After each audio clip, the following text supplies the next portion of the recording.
The afternoon sky over northern Germany hung low and heavy, a dull gray lid over the flat expanse of Rechlin, the Luftwaffe's most secretive testing ground. The air smelled of fuel and frost. On the far side of the tarmac, a single man walked with purpose, his greatcoat whipping around his boots. His name was Hans-Werner Lerche, chief test pilot, a man who had flown everything from fragile gliders to screaming Messerschmitts. But today, what waited for him was something else entirely, an American machine that seemed to mock German engineering itself. Before him squatted the Republic P-47 Thunderbolt, newly captured, still wearing traces of its American paint beneath a hurried coat of Luftwaffe gray. It looked enormous, bulbous, a flying milk bottle, the pilots joked. German officers had laughed when it arrived. Too fat, too crude, too American. They said it was what happened when a refrigerator company tried to build a fighter plane. Lerche had read the briefings. The Americans, he was told, built airplanes like they built cars, cheap, rugged, stamped out by the thousands. Precision instruments belonged to the Reich, the Messerschmitt Bf-109, the Focke-Wulf machines honed like fencing blades. The P-47, by contrast, was a sledgehammer, a brute of aluminum and horsepower. Yet, as Lerche paused at the edge of the Thunderbolt's shadow, he couldn't help but wonder if arrogance had once again crept into German thinking. He had seen too many so-called inferior Allied aircraft perform far better than propaganda claimed. He believed every design carried its own logic, and his job, his obsession, was to uncover it. Somewhere in the distance, a mechanic's hammer rang out the echo thin in the cold air. Lerche adjusted his gloves, climbed onto the wing, and glanced into the massive radial engine's black maw. To most, this machine looked like an insult. To him, it was a riddle. Within 90 minutes he would fly it, test it, and write a report that his superiors would file away and forget. But history would not forget. Because what Hans-Werner Lerche was about to discover that gray afternoon was not merely the strength of a foreign airplane, but a revelation about how nations built for war. Germany built fighters for perfection. America built fighters to endure. What do you think, history friends? If you were Hans-Werner Lerche, that cold afternoon in 1943, standing before that flying milk bottle, what would you have thought? Drop your name where you're watching from, and your first impression of the P-47 down below. I'd love to hear your take. Hans-Werner Lerche had been chasing the sky since boyhood. Born in 1916 in Breslau, a city that would one day be erased and renamed, he grew up in an age when the air itself seemed like the next frontier of destiny. Germany was shackled by the Treaty of Versailles. No military aviation, no fighters, no bombers. But boys like Lerche found their way into the clouds through gliders, silent and free, slipping through loopholes in the rules of defeat. By the early 1930s, he was already a fixture at the local Segelflugverein, a glider club where dreams of aviation survived beneath the watchful eyes of Allied inspectors. There, on windswept hills of Silesia, Lerche learned something that no textbook could teach. The air doesn't forgive arrogance. It rewards patience, balance, and respect. Those lessons would stay with him long after the Reich returned to the sky. When Hitler came to power in 1933, doors that had been locked since the Great War began to open, sometimes too quickly, too easily.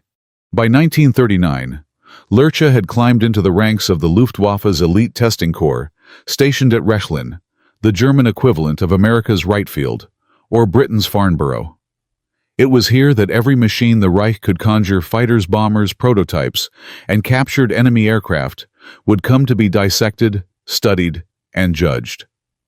Lerche thrived in this crucible.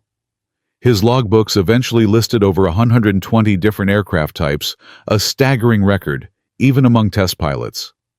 He wasn't just a flyer. He was an engineer, a man fluent in the grammar of metal fuel and airflow. His reports were famed and feared for their brutal honesty. When a plane was bad, he said so plainly. When an enemy design was better, he wrote it down line by line. That candor made him enemies in a regime that prized optimism over truth. Party officials wanted triumph, not accuracy. But Lerche didn't care for politics. He served the truth that could keep men alive. And so, while others chased glory, he chased understanding, haunted by a single question. Why do things fly the way they do? In that question he found both his duty and his curse. Because at Rechlin truth was valuable, but also dangerous. And soon, one foreign fighter would force him to speak a truth the Reich refused to hear. 3 days before Lerche ever laid eyes on the Thunderbolt, it had fallen into German hands by sheer accident. An accident written in fog and desperation. On November 7, 1943, Lieutenant William Roach of the 358th Fighter Squadron, 355th Fighter Group, was flying escort duty for a formation of B-17 bombers. Over northern France, the weather turned murderous. The sky thickened into a gray wall. Radio signals crackled and died, and the Thunderbolt scattered like frightened birds. Roach and his flight were soon lost, their fuel needles sinking lower with every minute. One by one the squadron dissolved. A wingman crash-landed on a beach. Another bailed out over the North Sea, swallowed by waves. Roach alone punched through the clouds and spotted what looked like salvation, a long, flat airfield below. He dropped his gear, touched down, and followed a ground vehicle that signaled him to taxi in. Relief flooded through him. He'd made it back to England. Or so he thought. When the soldiers surrounded him, shouting in German, the illusion shattered. The airfield wasn't British. It was a Luftwaffe base in occupied France. In that instant, William Roach became a prisoner of war, and his aircraft, P-47 serial number 42747, became a prize. Its nickname, painted near the nose in yellow script, read simply, Beetle. The Luftwaffe knew exactly what they had. Allied fighters prowled the skies mercilessly, hunting down any valuable wreckage before it could be studied. Within 24 hours, the Germans repainted the Thunderbolt in gray-green camouflage and ferried it inland to Rechlin, their top testing site. There it was marked T9 plus FK, the code of Zircus Rosarius, a special demonstration unit that flew captured Allied aircraft to train German pilots on how to fight them. When Lerche first heard about Beetle, his colleagues laughed. Too heavy, too slow, too American. They called it the flying beer barrel. Yet Lerche had learned not to trust laughter. He knew ridicule was often the first refuge of fear. If the Americans had built such a beast, there was a reason. And so, on that gray November afternoon, as he stood before the broad-shouldered machine, Lerche wasn't just preparing for another test flight. He was preparing to interrogate an idea, the idea that power and elegance could not coexist. He didn't yet know it, but Beetle would soon teach him that in total war, the truest measure of design wasn't beauty or speed. It was endurance. Lerche began his inspection the way a surgeon studies a new anatomy, slowly, methodically, with quiet suspicion. Up close, the P-47 looked even more grotesque than the joke suggested. The radial engine up front was a monster, an enormous round wall of cylinders that seemed to dwarf the rest of the aircraft. The fuselage was thick, the wings wide, the landing gear built like farm machinery. Compared to the sharp, elegant lines of a Bf-109 or an FW-190, this thing looked agricultural. And yet, as Lerche's gloved fingers traced along the riveted panels, he felt something unexpected: precision. The seams were straight, the welds clean. The access panels fit so tightly, you could barely slip a fingernail between them. This wasn't crude work. It was mass production with discipline, the kind of repeatable quality that Germany, under constant bombardment and resource strain, was struggling to maintain.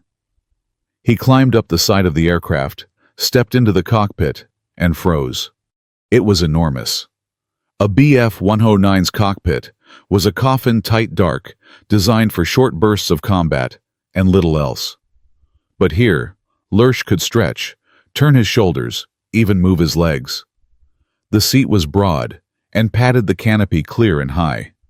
Every instrument was visible at a glance. It wasn't luxury, it was logic. Then his eyes caught something remarkable. The dials weren't labeled just with numbers, they were color-coded. Green for safe, red for danger, yellow for caution. In German aircraft, understanding your gauges meant memorizing a manual.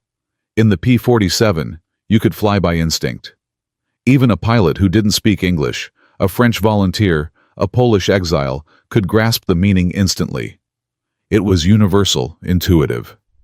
Engineering for humans, not for heroes. Lerche leaned back, taking in the layout. The throttle, propeller pitch, and fuel mixture controls were grouped together on the left, where they could be adjusted in one motion. Fuel system selectors were clearly labeled. No quirks, no mysteries. It was all practical. He exhaled, realizing something profound. This airplane wasn't designed for aces trained to perfection. It was designed for men who might be 20 years old, tired, half-trained, terrified, flying from a muddy airstrip somewhere in France or Italy. Every switch, every bolt, every label existed to keep them alive. Lerche sat in silence, the cockpit canopy framing his reflection against the gray sky. Somewhere between pride and dread, he whispered to himself, "This is not crude. This is intelligent." The next morning, frost glazed the tarmac at Rechlin. Lerche pulled on his gloves, climbed back into the Thunderbolt, and began the pre-flight checklist. The Pratt & Whitney R2800 double wasp engine loomed before him, a twin-row 18-cylinder monster that looked like it could power a tank. He pressed the starter. The propeller turned once, twice, then the engine came alive with a deep, throaty growl that rolled across the airfield like distant thunder. The vibrations were smooth, almost civilized. No coughing, no metallic protests, none of the temperamental behavior he had grown used to in German engines, pushed to their limits by poor fuel and hasty assembly. It ran with the serene confidence of something built by the thousands, and built well. He throttled up, released the brakes, and began to taxi. The wide-set landing gear gave the P-47 the stance of a boxer, solid, balanced, unshakable.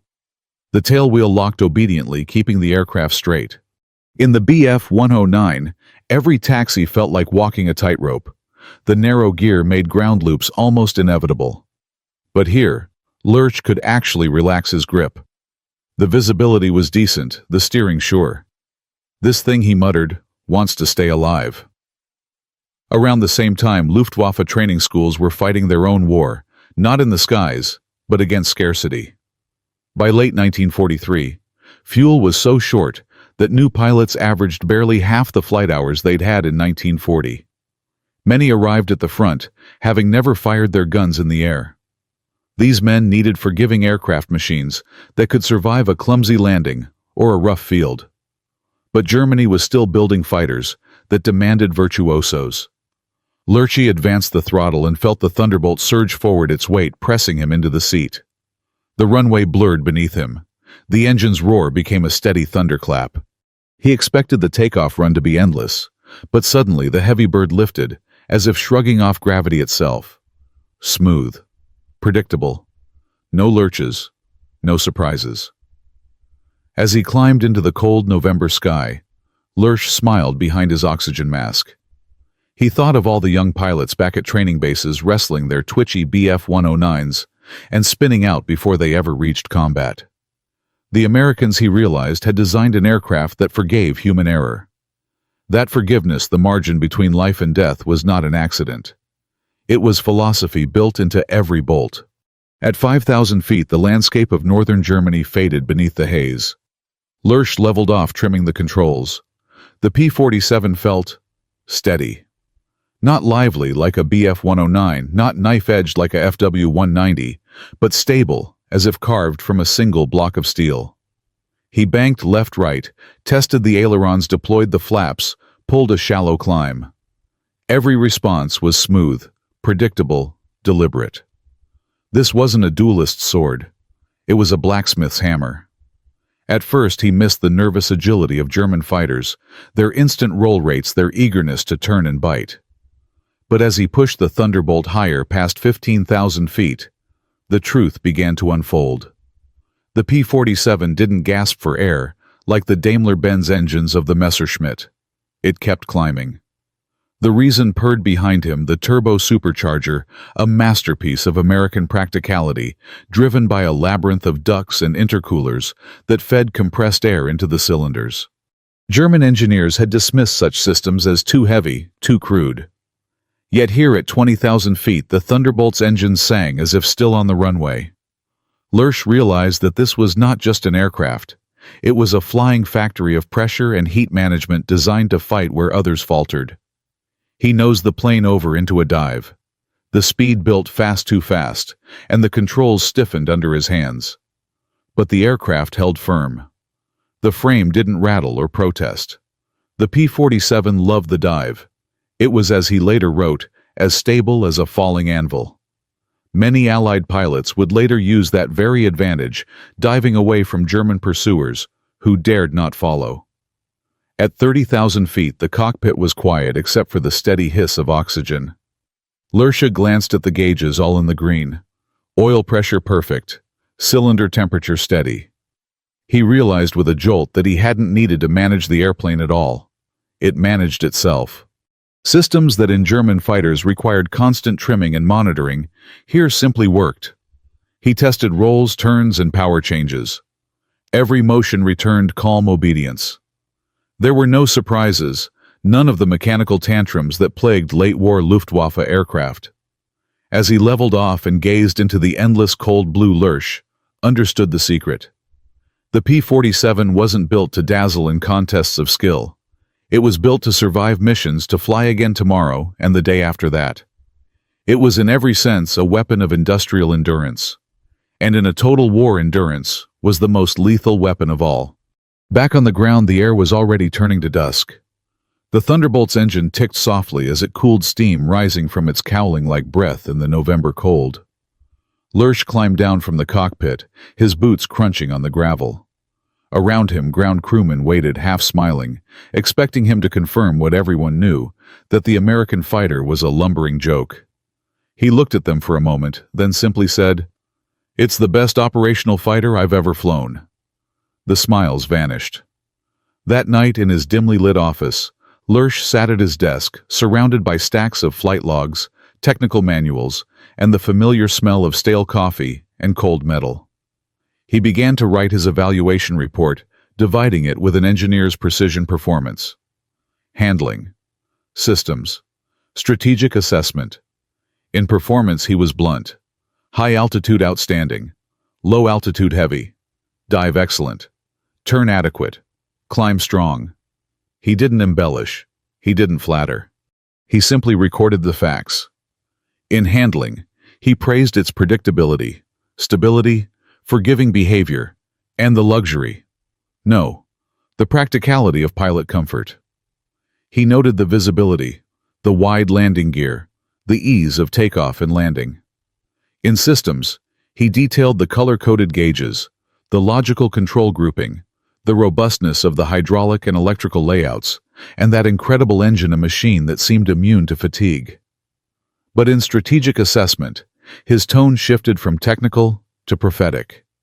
He wrote, "The P-47 represents a fundamentally different design philosophy.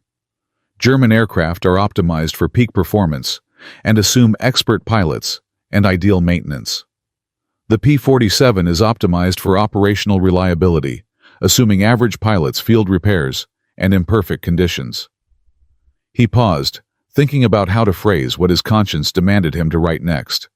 His pen hovered over the page before he continued. "The Americans have not built the best fighter. They have built the most operational fighter. Germany builds for aces. America builds for armies." Lerche knew the danger of such words. Criticizing German design philosophy was not merely unpopular, it was political suicide. Yet he wrote on, concluding with a quiet warning. "We cannot win an attrition war against an enemy that can keep more aircraft flying more consistently." He signed his name, sealed the folder, and handed it to a courier the next morning. The report made its way up the chain of command. It was read. It was discussed. And in the end, it was filed away, marked, "Too pessimistic." That night, Lerche stood alone by the hangar, the cold wind carrying the faint smell of oil and snow. He stared into the dark, thinking not of engines or performance curves, but of something far simpler and far more damning. The truth, he realized, is often filed away when it makes people uncomfortable. By the time the snow melted and spring returned to Germany in 1944, Lerche's forgotten report had already come true. The skies over the Reich began to rumble, not with the howl of German fighters, but with the deep, relentless growl of hundreds of P-47 Thunderbolts. They came in swarms, escorting silver waves of B-17s and B-24s that blotted out the sun. Their wings flashed in the morning light as they stretched across the horizon like a storm front made of metal. When one was shot down, 3 more appeared the next day. It felt to many German pilots as if the Americans were manufacturing the sky itself. The Luftwaffe fought bravely, viciously. Pilots like Hartmann and Barkhorn still scored kills. But no matter how many Thunderbolts they destroyed, there were always more. Mechanics grew exhausted trying to keep the Bf-109s and FW-190s flying. Fuel shortages meant that even the most skilled pilots sometimes received only a few flight hours per month. New trainees went into combat barely knowing how to land. Meanwhile, the Thunderbolt squadrons operated with industrial rhythm: takeoff, escort, strike, return, refuel, fly again. The P-47's ruggedness meant fewer crashes, fewer breakdowns, and more planes available every single morning. American logistics, the invisible army behind the cockpit, was performing the real miracle. For every P-47 in the air, there were factories, depots, mechanics, and rail lines feeding it life. And when the bomber's work was done, the Thunderbolts stayed behind to finish the job. They swooped low over German roads and railways, strafing trains, convoys, and fuel depots. Pilots called it the Thunderbolt's Second War, and it was devastating. Factories that managed to produce a handful of new fighters often saw them destroyed before they even reached the front. Inside the Luftwaffe's command halls, reports piled up: engines failing prematurely, poor quality control, shortages of skilled labor. Many of those laborers were now forced workers from occupied countries, untrained and unmotivated. The once precise German production system was crumbling under the weight of total war. Lerche watched all this with quiet bitterness. His report had warned that the Americans would win, not through brilliance, but through consistency. And now, over every airfield, that prediction roared in living proof. When German pilots climbed into their cockpits, they faced not just enemy fighters, but an entire industrial civilization that could build faster than they could shoot. Day after day, the sky grew louder, until even the most loyal officers began to whisper what no one dared say aloud. The war in the air was already lost. At Rechlin, Hans-Werner Lerche kept flying even as the Reich around him began to crumble. New captured aircraft arrived, each a new puzzle, each a reminder of how far the world had outpaced Germany's engineering pride. He tested a P-51 Mustang and marveled at its range, its balance of speed and endurance. He flew a Spitfire MiG-9, nimble and light, a dancer in the clouds. Even a Soviet Yak-9, rough but reliable. Each one, in its own way, told the same story the Allies had chosen: practicality over perfection. Meanwhile, the Thunderbolt he had once tested, Beetle, was reassigned to Circus Rosarius, the Luftwaffe's traveling exhibition unit. Its pilots took captured Allied aircraft from base to base, showing frontline German squadrons what they would face in the air. It was a cruel irony: they studied the strengths of their enemies' machines, but never adopted their ideas. Lerche would sometimes stand beside Beetle as other pilots gathered around it, pointing, laughing, shaking their heads. Why so thick? Why so heavy, one would ask. Lerche would only shrug. Because it's meant to come home, he'd say quietly. Few understood.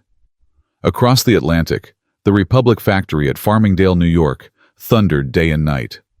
Rows of women in coveralls. Rosie the riveters worked assembly lines that stretched farther than any hangar in Germany. Engines, wings, and fuselages rolled forward on conveyor belts under bright industrial lights. Every hour, another P-47 rolled out the factory doors, tested, fueled, and ready for shipment. In contrast, Germany's production had fractured into chaos. Bombing raids forced factories to scatter into forests, caves, and underground tunnels. Skilled machinists were drafted and replaced by foreign laborers who didn't care to die for Hitler's war. Components no longer fit perfectly. Engines from one batch didn't match mounts from another. What had once been a marvel of precision became a web of improvisation and desperation. Lerche saw the results firsthand. He flew brand-new German fighters that shook, leaked, or failed within minutes of takeoff. He wrote reports about poor assembly and unreliable materials. But now, even engineers stopped reading. The Reich was too busy trying to survive. And still the Americans kept coming. The P-47s didn't need perfection. They needed only enough, and enough came by the thousands. By late 1944, Lerche understood that his test flights were no longer about improving Germany's war effort. They were acts of observation, bearing witness to a truth that few could admit: Germany had built for brilliance. America had built for endurance, and brilliance had no fuel left. By the spring of 1945, Rechlin was silent. The airfield that had once roared with engines and test flights now lay cracked and abandoned, its hangars stripped, its workshops looted. The Reich had collapsed. Hans-Werner Lerche, one of the few test pilots to survive the war, walked through the ruins of what had once been the heart of German aviation. He had never crashed. Not once. More than 120 aircraft types flown in every condition imaginable, some without manuals, some without even functioning instruments, and he had brought each one home. That record, unbroken and improbable, was its own quiet monument to precision and restraint. After the surrender, Allied technical intelligence officers came for him. They were polite, even curious. In a small interrogation room surrounded by piles of recovered German documents, they asked him about his test flights, about captured aircraft, about his famous evaluation of the P-47 Thunderbolt. One American officer leaned forward, flipping through the translated report. "You concluded that American planes were superior not in performance but in operational design. That's unusual." Lerche smiled faintly. "Not unusual," he replied. "Just unwelcome." He explained what he had seen in 1943, that the P-47 was not a machine built for aces, but for armies. That its reliability, comfort, and simplicity had multiplied its strength far beyond its wingspan. "Your pilots weren't necessarily better than ours," he said softly, "and your planes weren't necessarily faster. But you could keep them flying, day after day. That was your advantage." When asked if adopting that philosophy earlier might have changed Germany's fate, Lerche hesitated. "Perhaps. Not the outcome," he admitted. "Our industry could never match yours. But our pilots might have lived longer. We lost too many to design flaws, maintenance errors, and arrogance." His answer hung in the air, a eulogy, not just for a lost war, but for a lost idea. The post-war numbers told the rest. The United States had built over 15,600 P-47 Thunderbolts, one every hour at peak production. Germany in the same years had built roughly 36,000 single-engine fighters in total, crippled by bombing and shortages. Yet on any given day, only 60% of those were flight-ready, while American squadrons routinely fielded 85 to 90%. The math was brutal and decisive. Years later, in his memoir, Luftwaffe test pilot flying captured Allied aircraft of World War II, Lerche wrote about that November day in 1943, the first time he sat inside Beetle. "It was comfortable," he recalled. "So comfortable that I knew at once why the Americans would win. Their pilots could fly longer, rest better, and fight again tomorrow." He ended his book with a single sentence that could have served as an epitaph for the entire war. "In sustained conflict, reliability beats brilliance." And perhaps that is the truest lesson of all. The P-47 Thunderbolt was not the most elegant aircraft of World War II, nor the fastest, nor the most maneuverable. But it was built to survive, to return, to endure, and in war, the side that can keep flying the longest wins. The wind swept gently across the empty runway at Rechlin. Somewhere a hangar door creaked open, and for a moment, one could almost hear it again, the deep, steady growl of a Thunderbolt engine, echoing like the heartbeat of an idea that outlived empires. In the end, Hans-Werner Lerche's story isn't just about one captured airplane, it's about the clash between two ways of thinking. The Germans chased perfection, the Americans chased persistence.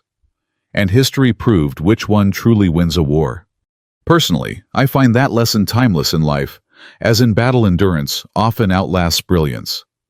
If you enjoyed this journey into the quiet corners of history, consider subscribing so we can keep exploring the forgotten truths that shaped our world, one story at a time.